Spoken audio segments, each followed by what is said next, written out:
अब कहानी है कबूतर की कहानी। दत्तात्रेय है कि किसी जंगल में एक कबूतर रहता था। एक पेड़ पर उसने अपना घोंसला बना रखा था। उसकी प्रियतमा पत्नी कबूतरी थी।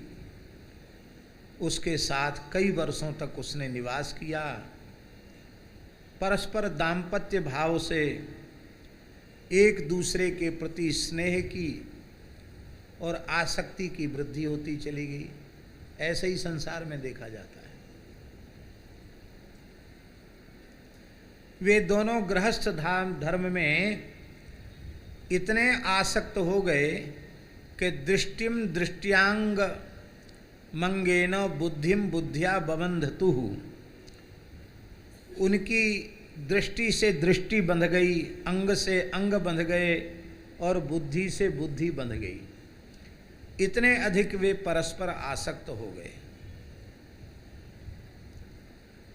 एक दूसरे के प्रति इतना विश्वास हो गया।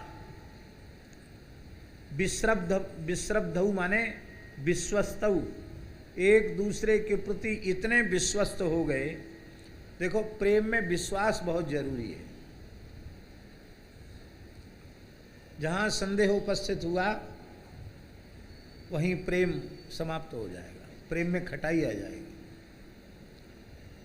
एक दूसरे के प्रति पूर्ण विश्वास, ये प्रेम में बहुत जरूरी है। वर्तमान समय में जो दाम्पत्य जीवन बिल्कुल समाप्त प्राय हो रहा है, उसका मूल कारण है एक दूसरे के प्रति विश्वास नहीं है।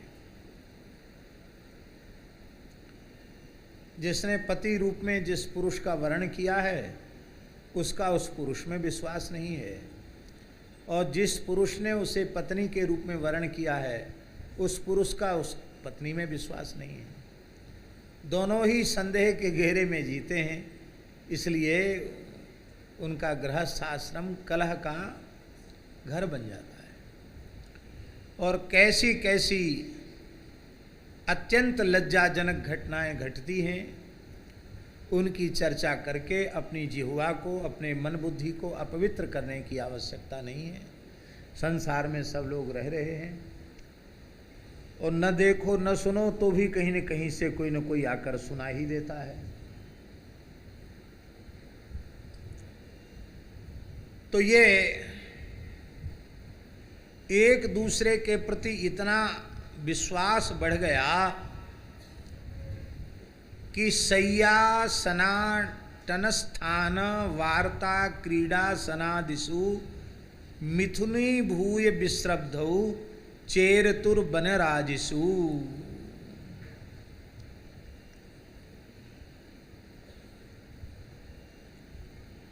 एक ही वृक्ष में, एक ही घोंसले में एक साथ रहना, एक साथ सोना, बैठना, घूमना फिरना, ठहरना, बातचीत करना, खेलना, खाना पीना, सब कुछ एक साथ करते थे।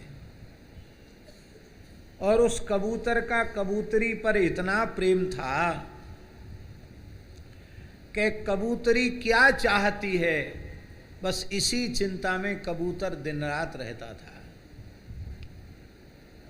ये कैसे राजी रहेगी, कैसे प्रसन्न होगी, बस यही चाहता था। बड़े से बड़ा कष्ट उठाकर भी उसकी कामना को वह पूरी करता था। और वह कबूतरी भी तम तम समनयत कामम कृच्छ्रेणाप्यजितेन्द्रियः यम यम वांछति सा राजस्तर्पयन्त्यनुकंपिता तम तम समनयत कामम कृच्छ्रेणाप्यजितेन्द्रियः। वो अजितेंद्रिय भोगी कामी विलासी कबूतर बड़े बड़े कष्ट उठाकर भी अपनी कबूतरी की प्रत्येक इच्छा को पूर्ण करता था। सरल शब्दों में कहें तो अपने प्राण संकट में डालकर भी और कबूतरी की इच्छा पूर्ति करके उसे खुश करना चाहता था। और वो कबूतरी भी अपने कामुक पति की प्रत्येक इच्छा को पूर्ण करती थी। अब धीरे धीरे उनके दाम्पत्य जीवन की सफलता का अवसर आया और कपोती प्रथमम गर्भम गृह्णति काल आगते अंडानि शुशुवे नीडे स्वपत्युः सन्निधौ सती। अब पहला वह मंगलमय वर्ष आया जिस वर्ष में कबूतरी ने गर्भ धारण किया। अब तो कबूतर की प्रसन्नता का ठिकाना न रहा कि वाह, अब हमारी गृहस्थी धन्य होने वाली है। कोई न कोई लाला लाली की किलकारी घर में गूंजने वाली है। और धीरे धीरे एक एक क्षण गिन रहा था कबूतर, कबूतरी भी गिन रही थी। अब इस कबूतर कबूतरी की कथा को अपने ऊपर घटाते चले जाना, हम घटाएंगे नहीं।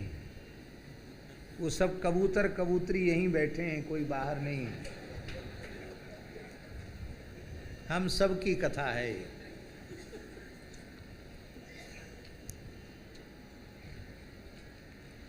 वह मंगलमय अवसर आ गया कि कबूतरी ने अंडा दे दिए। पक्षिणी एक अंडा नहीं देती है, 4-6 अंडे देती है।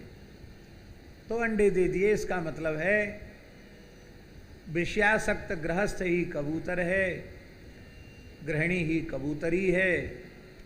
परस्पर उनका प्रेम और एक दूसरे की वासना से वासित अंतःकरण होने के कारण बुद्धि में सत असत के निर्णय का अभाव और फिर बच्चों में ममता आसक्ति, ये सब। तेषु काले व्यजायन्त रचिता वयवाहरे शक्तिभिर्दुर्भिवाव्याभिर कोमलांग तनूरुहा। भगवान की अचिंत्य शक्ति से समय आने पर वे अंडे फूट गए। उनमें से कोमल कोमल हाथ पैर वाले छोटे छोटे बच्चे चूजे, जिनको चूजा कहते हैं, चूजे निकल आए।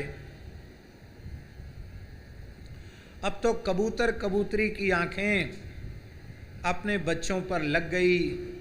वे बड़े प्रेम से अपने बच्चों का लालन पालन करने लगे, लाड़ प्यार करते।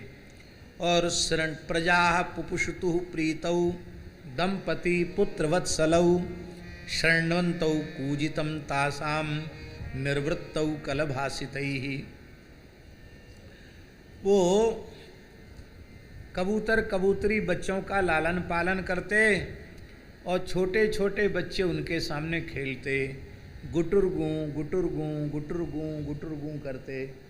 तो उनकी गुटुरगू सुन करके, तोतली बाणी सुन करके, कल भाषण सुन करके वो कबूतर कबूतरी को ऐसा लगता था मानो उन्हें ब्रह्मानंद मिल गया हो।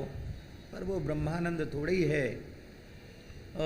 लेकिन वो समझते यही थे कि हमको तो हमारे जन्म का चरम फल मिल गया है।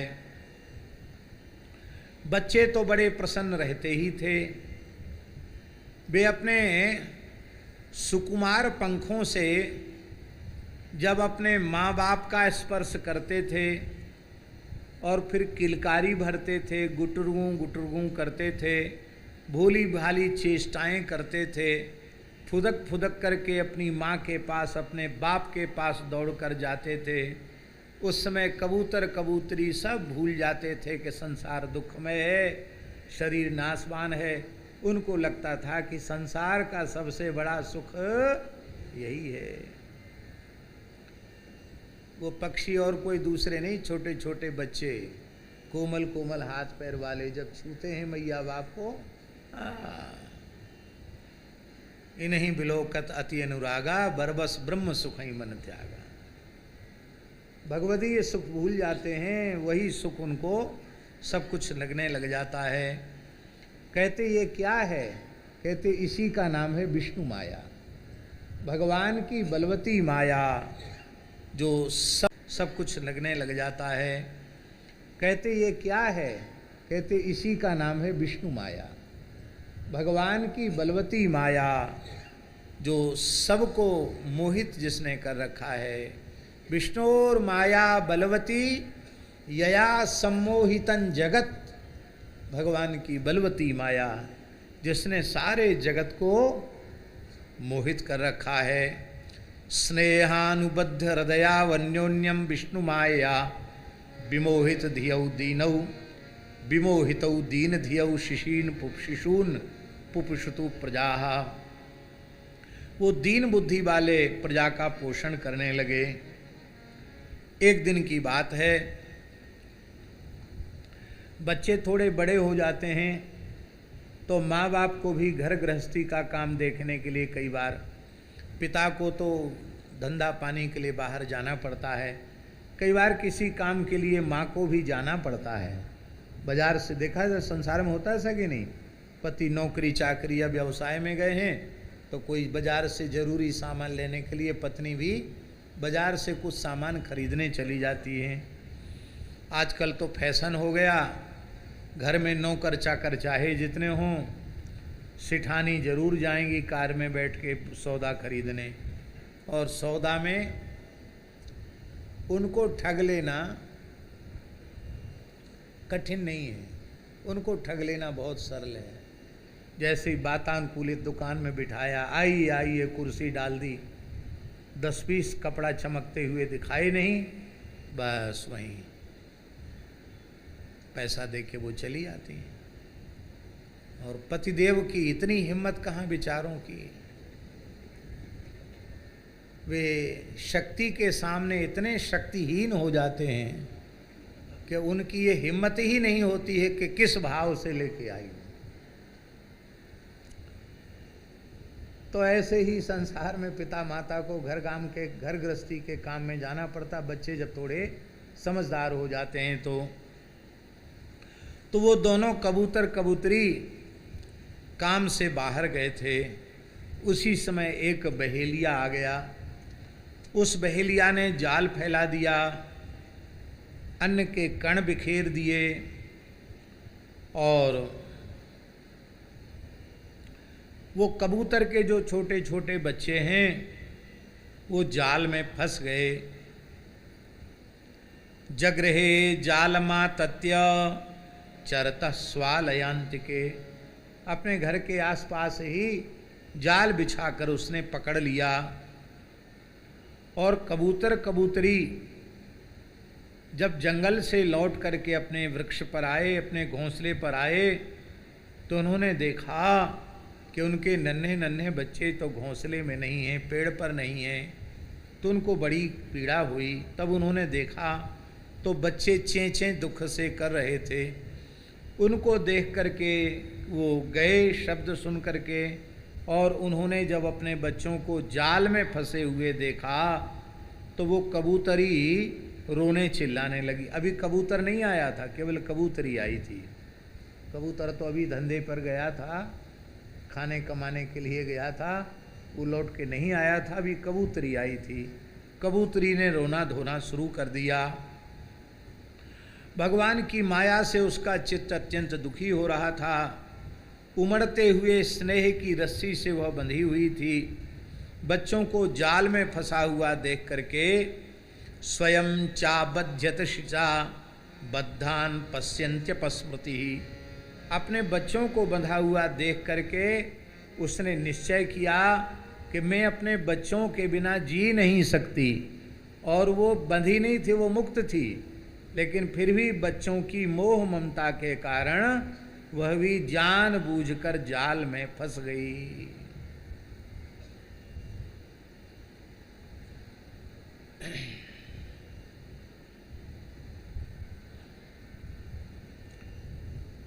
अब देखो एक बात है,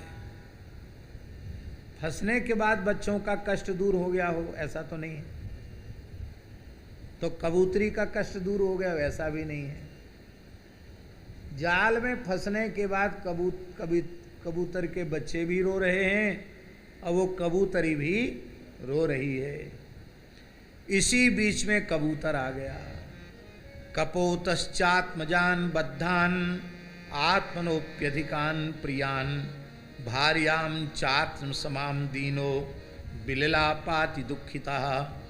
कबूतर ने देखा मेरे जिगर के टुकड़े, मेरे हृदय के टुकड़े, मेरे प्राणों से भी अधिक प्रिय मेरे छोटे छोटे प्यारे बच्चे बंध गए। हाय हाय, इन बच्चों के बिना मेरा जीवन तो व्यर्थ हो गया। और ये पत्नी नहीं है, यह तो मेरा प्राण ही है। भला प्राण के बिना कोई जी सकता है क्या? भार्याम चात्म समाम, ये तो प्राण प्रिया है मेरी, मैं इसके बिना जी नहीं सकता। और अत्यंत आर्त हो करके वह कबूतर विलाप करने लग गया। वो कहने लग गया, अहो में पश्यता पाय मल्प पुण्यस्य दुर्मते अतृप्तस्या कृतार्थस्य गृहस्त्रैवर्गिको हता। मैं बड़ा भाग्यहीन हूँ, दुर्मति हूँ, दुर्बुद्धि हूँ, अभागा हूँ, दुर्मति हूँ। मेरा सर्वनाश हो गया, मेरे देखते देखते ही मेरा सर्वनाश हो गया। देखो तो सही, अभी तो हमारा कबूतरी से प्रेम शुरू ही हुआ था, फिर वो प्रेम और आगे बढ़ा, बच्चों में बढ़ा, और अभी मेरे देखते देखते मेरे बच्चे और मेरी कबूतरी भी इस दुष्ट बधिक के जाल में फंस गई। और मेरा मन अभी संसार के भोग से भरा नहीं, इंद्रियां हमारी तृप्त हुई नहीं, और इसी बीच में मेरे त्रिवर्ग का नाश हो गया। त्रिवर्ग समझते हैं? धर्म, अर्थ और काम, इन तीनों का साधन गृहस्थाश्रम है। धर्म का साधन गृहस्थाश्रम, अर्थ का साधन गृहस्थाश्रम, और काम का साधन भी गृहस्थाश्रम है। तो पत्नी नष्ट हुई, बच्चे नष्ट हुए, गृहस्थ नष्ट हो गया। तो गृहस्थ नष्ट होने से मेरा धर्म, अर्थ, काम तीनों हमारे नष्ट हो गए। तो चौथा मोक्ष। मोक्ष की तो किसी को इच्छा ही नहीं होती है। मोक्ष क्या क्या करेंगे ले दे करके, हैं? मोक्ष की तो अलग अलग परिभाषाएं लोगों ने मान रखी हैं। जानते हो चारवाक मोक्ष किसको कहते हैं? चारवाक जानते हो? चारवाक नाम सुना? चारवाक है?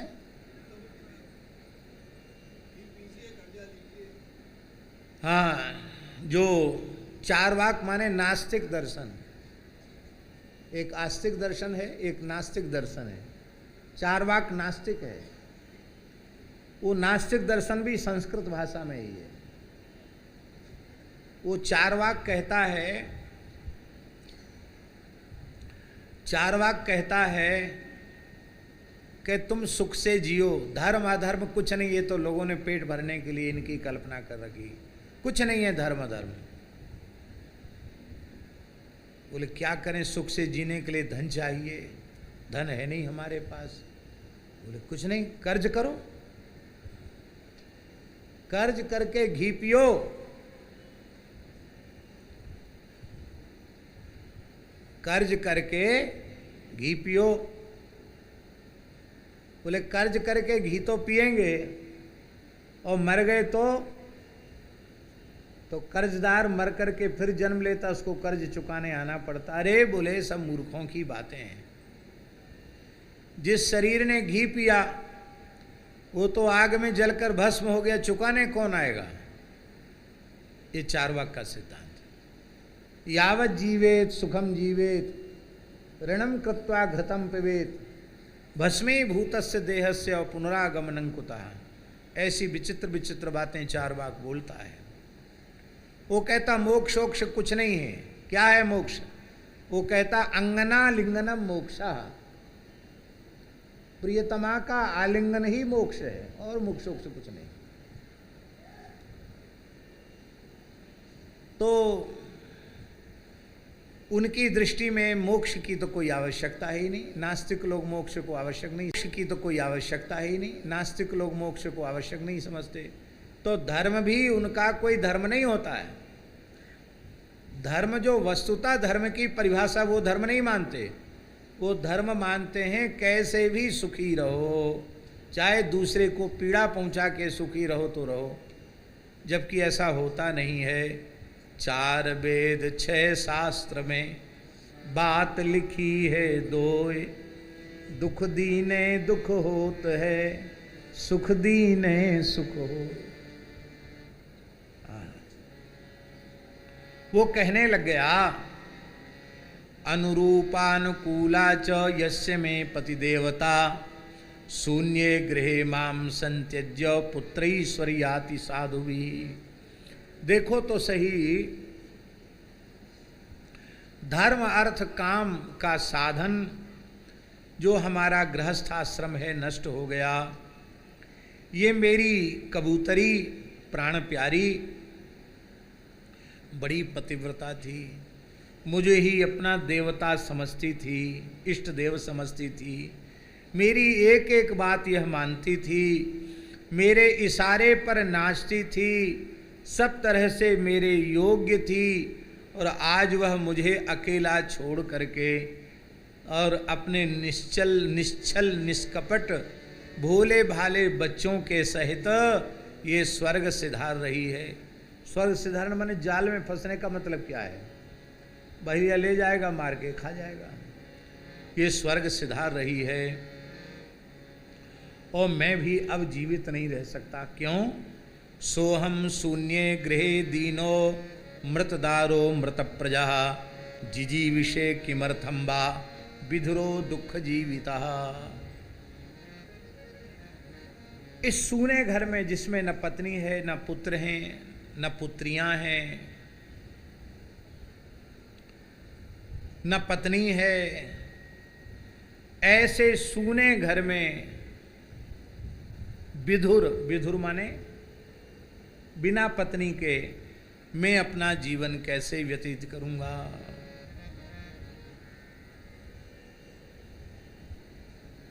वो जान रहा था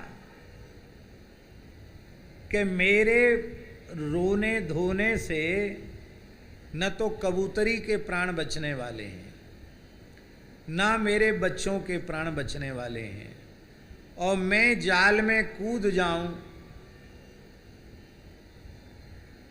तो भी इनकी विपत्ति का कोई समाधान निकलने वाला नहीं है। मैं और उल्टे विपत्ति में पड़ जाऊंगा।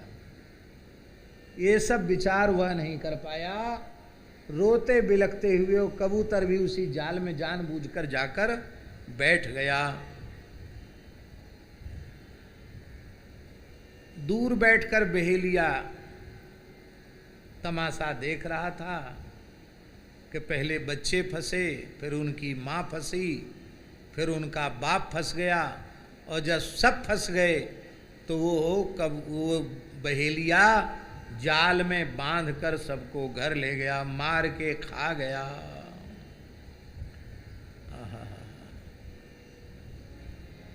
दत्तात्रेय भगवान कहते, हमने इस कबूतर की घटना को देख करके संसार का स्वरूप समझ लिया। ये पुरुष ही मोहासक्त विषयासक्त पुरुष ही कबूतर है, उसकी गृहिणी ही कबूतरी है, बच्चे हैं, और गृहस्थाश्रम ही वह घोंसला है, और इसमें मोह का, आसक्ति का, ममता का जाल फैला हुआ है। इसी जाल में सब फंसे हुए हैं। और बहेलिया कौन है जानते हो? बहेलिया है काल। काल मृत्यु रूपी बहेलिया है। वो सब एक दूसरे की आसक्ति में, ममता में ही सब फंसे हैं, और सब ऐसे ही मरते चले जाते हैं। जैसे कबूतरी के बच्चे वो सब मरते चले गए, तो अपने तो मुक्ति वो का प्रयास कर सकते थे कि नहीं, लेकिन अपनी मुक्ति का प्रयास नहीं करते। यही संसार की स्थिति है। सब एक दूसरे के मोह में, एक दूसरे की ममता में, आसक्ति में, इस संसार के माया के विषय के जाल में फंसते चले जाते हैं और अपना सर्वनाश करते चले जाते हैं। और ये परंपरा कोई आज की थोड़ी है, अरबों खरबों वर्ष पुरानी परंपरा। ऐसे ही संसार का ढर्रा चल रहा है। मनुष्य ही नहीं, पशु पक्षी भी इसी ढर्रे पर चल रहे हैं, और इसी को भगवान की बलवती माया कहा गया।